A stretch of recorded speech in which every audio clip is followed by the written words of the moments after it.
আসসালামু আলাইকুম। কি খবর আমার প্রিয় ফ্যান ফলোয়াররা? আশা করি সবাই ভালো আছেন। এখানে কিছু টুকরা কাপড় আর একটু লেস নিয়েছি। তো চলুন এটা দিয়ে কি করব।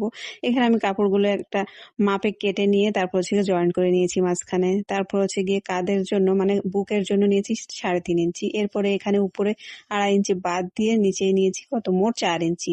তারপর হচ্ছে শেপ করে দিবেন। বডির জন্য নিয়েছি 6 ইঞ্চি, হাফ ইঞ্চি সেলাইয়ের জন্য। আর নিচে 1 ইঞ্চি উপরে মার্ক করে নিয়েছি। এরপরে মার্জিন অনুযায়ী কাটিং করে নিবেন।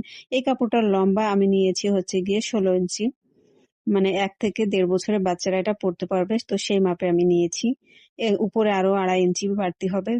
তো মোট হচ্ছে গিয়ে আপনার 20 থেকে 21 ইঞ্চি ঝোল আসবে। এরপরে যে টুকরা কাপড় ছিল সেটা আবার তেড়ছা করে কাটিং করে নিচ্ছি। এটা হচ্ছে গিয়ে হাতার সাইডে পট্টি দেওয়ার জন্য।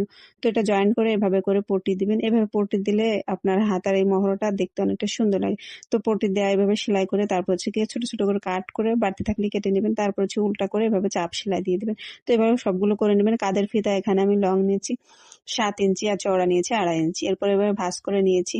তারপর হচ্ছে কি এখানে লেস নিয়েছি। আপনার কাছে যে লেস থাকে আপনি সেই লেস দিতে পারেন। আমি এখানে সাদা নিয়েছি। তারপর লেসটা ভিতরে দিয়ে এখানে চাপ সেলাই দিয়ে দিব। দুপাশেই চাপ সেলাই দিবেন, তা নাহলে কিন্তু ভালো লাগবে না দেখতে। তো একটা আমি করে দেখাচ্ছি, আর একটা আপনারা করে নেবেন।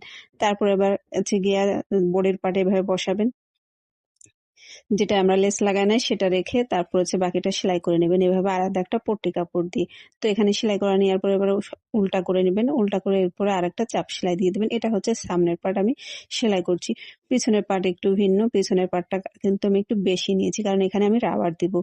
কারণ এই জামাটা পরাতে গেলে অনেক সমস্যা হয় বাচ্চাদের। তো তার জন্য আমি একটু লুজের জন্য রাবারটা দিয়ে দিয়েছি। কেমন হয়েছে অবশ্যই কমেন্ট করবেন।